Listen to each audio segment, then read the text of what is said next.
starts with breaking news. We have new details about the shooting yesterday at Omaha Northwest High School. Omaha police have identified the accused shooter, Ramon Jefferson. He is 14.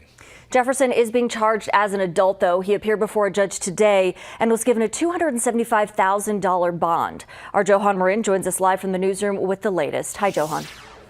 John and Jacqueline, this afternoon the judge laid out 14-year-old Ramon Jefferson's charges. The first-degree assault, use of a weapon to commit a felony, and possession of a firearm on school grounds. According to court documents obtained by 6 News, Jefferson admitted to shooting the 15-year-old victim.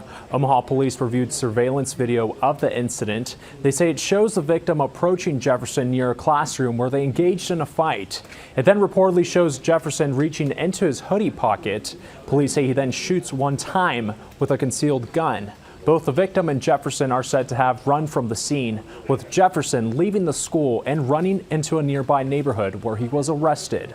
Police found the victim in a school hallway, suffering from a gunshot wound to the torso.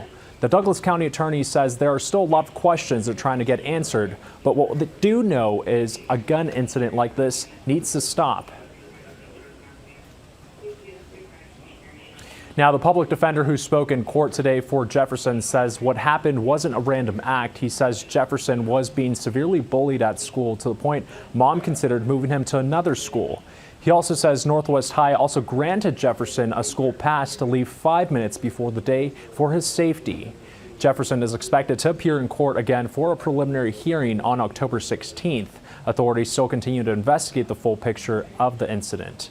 On your side in the newsroom, Johan Marin, 6 News. In the wake of that shooting at North